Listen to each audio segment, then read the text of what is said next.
देखो, रुतबे देखो, हलीमा सादिया की हवेली में नबी ने कदम क्या रखा। ये वही हलीमा सादिया है जिनके घर में हफ्तों हफ्तों चिराग नहीं जला करता था, लेकिन जिस दिन से मेरे नबी ने इनके आंगन में कदम रखा है, पूरी कबीले बनु साद की औरतों में चर्चे होने लगे हैं। आपस में बातें किया करती थी कि अब हलीमा सादिया के पास कौन सी दौलत लग गई है कि रातों दिन इसके घर में चिराग जला करता है, पूरी पूरी रात इसके घर का उजाला खत्म नहीं होता। एक दिन औरतों ने कहा था, हलीमा कहा क्या कि कुछ दिन पहले तेरे घर की गुर्बत का आलम यह था कि तेरे घर में चिराग नहीं जलता था, लेकिन अब है कि हम तो चिराग थोड़ी देर जलाते हैं, लेकिन तेरे घर का चिराग सारी रात जलता रहता है। हलीमा सादिया ने कहा था, खवातीन मैंने कोई चिराग नहीं जलाया है, मैं कोई रोशनी का इंतजाम नहीं करती हूँ। औरतों ने कहा था, ताज्जुब है हलीमा, तेरी दीवारें रोशन रहती है, तू कहती है चिराग नहीं जलाती, तेरे घर से रोशनी निकल के छन छन के पड़ोस में जाया करती है, तू कहती है चिराग नहीं जलाती। कहा हाँ मैं सच कहती हूँ, मैंने कोई चिराग आज तक नहीं जलाया है।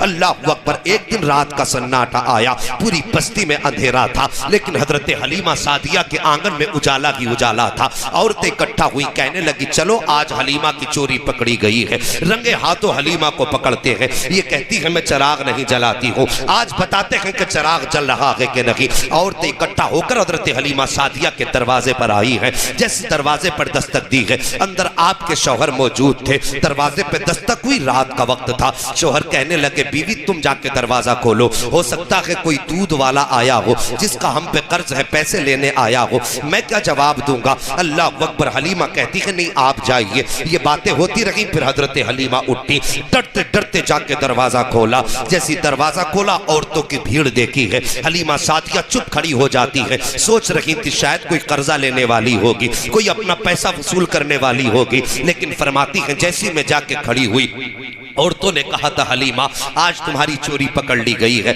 मैंने कहा था कौन सी चोरी। फरमाती जब मैंने कहा ना कौन सी चोरी, तो उन्होंने ये कहा था कि तुम तो कहती हो कि चिराग नहीं जलता, आज हम तुम्हारे घर में तुम्हें चिराग दिखाने के लिए आए हैं। हजरत हलीमा सादिया कहती उस वक्त तक तो मैं डरती रही जब तक इन्होंने ये बात नहीं कही थी। जैसे इन्होंने ये बात कही है मेरा डर खत्म हो गया। उसके बाद मैंने कहा ठीक है, एक खातून अंदर आए, बाकी बाहर रह जाएं, दिखाएं मेरे घर में चिराग कहाँ है। एक खातून अंदर आई है, उसने हलीमा सादिया के आंगन पे निगाह डाली है, कोई चिराग नजर नहीं आया। हर ताक खाली है, अलमारी खाली है, दीवार पे कोई चिराग नजर नहीं आया, लेकिन रोशनी बराबर हो रही है। उसने हजरत हलीमा सादिया का चेहरा देखा और देखने के बाद कहा था हलीमा कोई चिराग तो नजर नहीं आ रहा है, लेकिन रोशनी भी कम नजर नहीं आ रही है, बता तो सही ये रोशनी कैसी है। हजरत हलीमा ने फिर हाथ पकड़ा खातून का और वहां लाई जहां मेरे नबी पालने में लेटे हुए हैं। अल्लाह अकबर। मुस्तफा के रुखे अनवर पे कपड़ा पड़ा है, हाथ पकड़ के लाई लाके खड़ा कर दिया।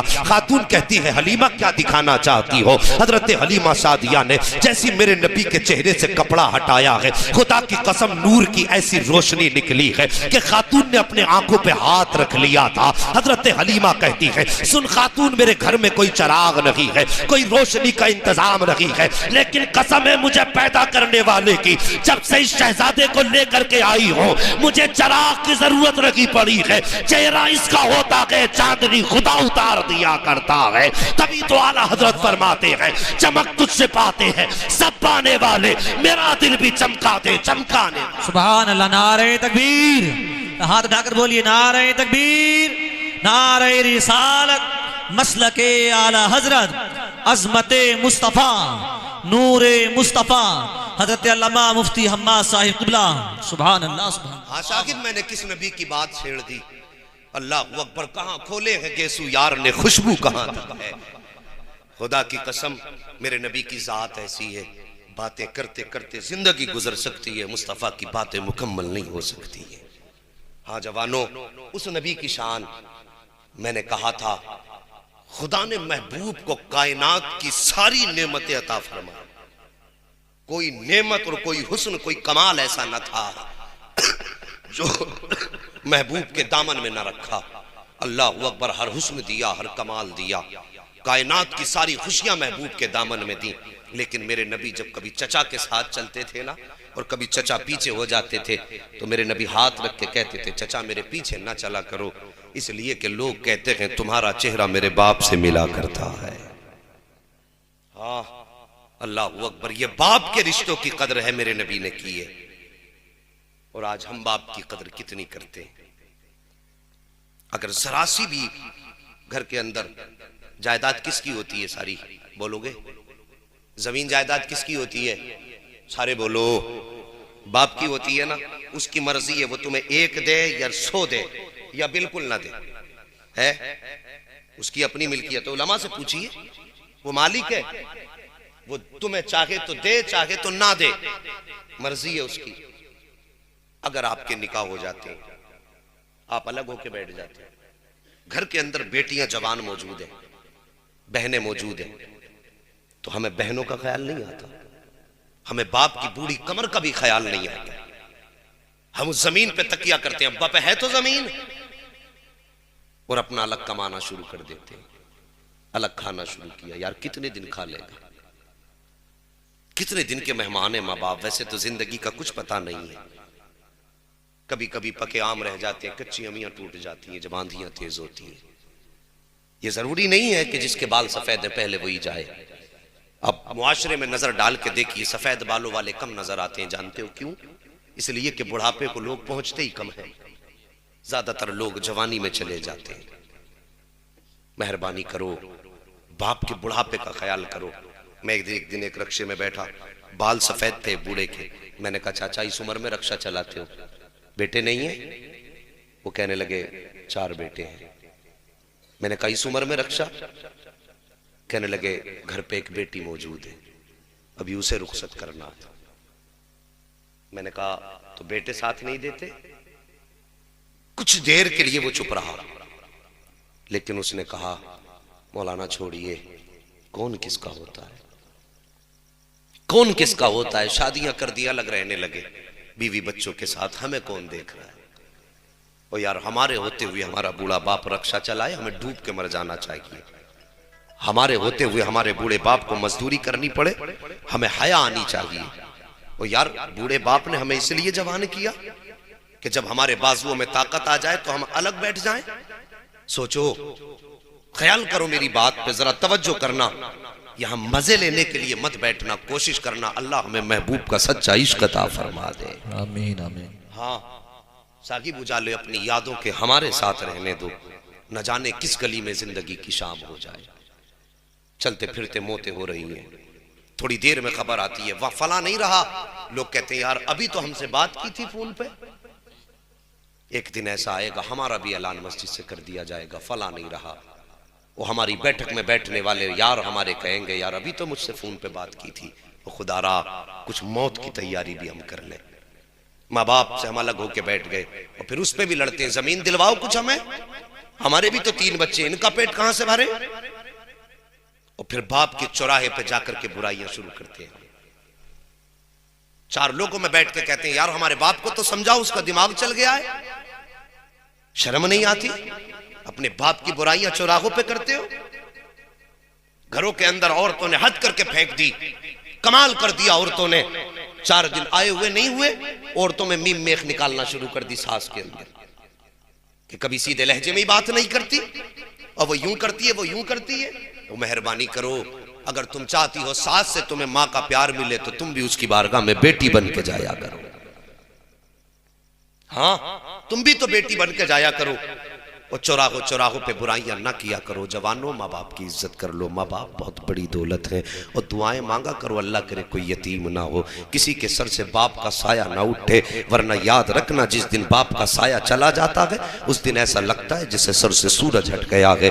जिस दिन माँ की ममता का आंचल सिमट जाता है ऐसा लगता है जमीन तंग हो गई है। आओ तुम्हें बताऊं माँ बाप की जुदाई कितनी दर्द दिया करती है। एक दिन मेरे नबी हज़रत सरवर कौनैन सल्लल्लाहु तआला अलैहि वसल्लम को अबू जहल ने सर पे पत्थर मारा। मेरे नबी के सर पे पत्थर लगा, मेरे सरकार हरम काबा में गए, आंसू बहा रहे हैं, खून भी सर से बह रहा है। मेरे नबी ने किसी से शिकवा नहीं किया था, सजदे में सर रख के कह रहे थे या अल्लाह जिससे तू राजी है उसमें तेरा महबूब राजी है। रोते रहे हरम काबा में। अल्लाहु अकबर। उसी दिन हजरत अमीर हमजा शिकार से वापस आए, खादिमा से कहा खाने का इंतजाम करो। खादिमा ने खाना ला के दस्तरखान पे बिछाया, लगाया, जैसी लगाया ना खादिमा की आंख में आंसू थे। हजरत अमीर हमजा कहने लगे कि तेरी आंख में आंसू किस लिए? उसने कहा मुझे लगता है खानदान कुरैश की तलवार को जंग लग गया है। इतना मीर हमजा ने सुना, कहा कहना क्या चाहती हो? कहा आज तुम्हारे भतीजे को अबू जहल ने पत्थर मारा है, मैं अभी हरम शरीफ के दरवाजे से गुजरी, मैंने उसको अभी दीवार से लग के रोते देखा है।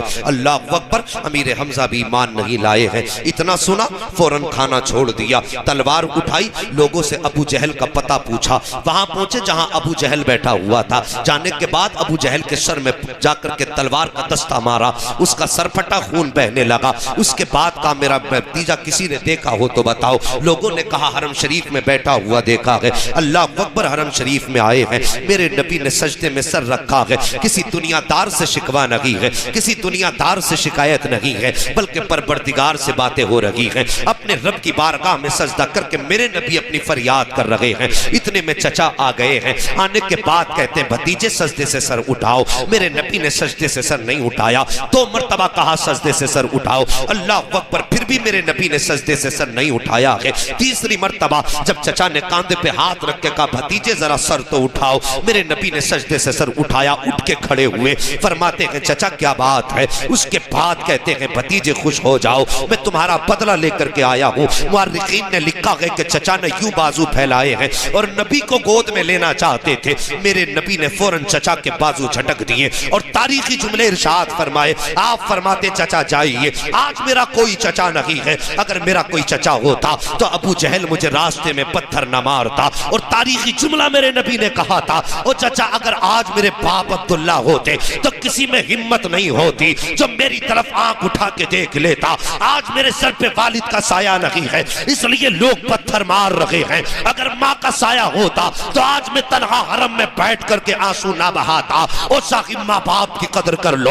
अगर बाप चला जाता है तो कोई सीने से लगाने वाला नहीं होता है, अगर माँ चली जाती है तो कोई आंचल से आंसू पोंछने वाला नहीं होता है। ये वो जात हुआ करती है कि अगर बाप मौजूद है तो हिम्मत नहीं कोई आंख उठा के देख ले, अगर माँ मौजूद है तो आंखों के आंसुओं की हिम्मत नहीं है कि बिना इजाजत निकल सके। लेकिन साकिब जब ये दोनों चले जाएंगे तो जो चाहेगा सताएगा, जो चाहेगा रुलाएगा। जिस दिन दीवार से लग के रोओगे उस दिन तुम्हें माँ का आंचल याद आएगा। जिस दिन दूसरों का जुल्म सुन करके रोओगे उस दिन तुम्हें बाप का साया याद आएगा। और मेहरबानी करो, बाप की कदर कर लो, बाप की इज्जत कर लो। अगर ये चले जाएंगे तो फिर तुम्हें दोबारा दुनिया में नजर नहीं आएंगे। अगर चाहते हो कि दुनिया के अंदर तुम हर परेशानी से महफूज रहो तो माँ बाप की इज्जत कर लो, माँ बाप की कदर कर लो। साकिब, माँ बाप की कदर करना हमने छोड़ी है, मुसीबतों ने डेरा आके जमा लिया है। और साकिब, माँ बाप की बीमारी का वक्त हो उनकी खिदमत किया करो, उनकी खिदमत में आकर के लग जाया करो। आओ तुम्हें बताता चलो, हजरत बनी इसराइल की कहानी है। अभी वक्त है ना आपके पास? जरा सारे बोल दे या रसूल अल्लाह, सुभान अल्लाह। अल्लाह सलामत रखे, आपके जज्बात को सलामत रखे। हजरत सुलेमान अलैहिस्सलाम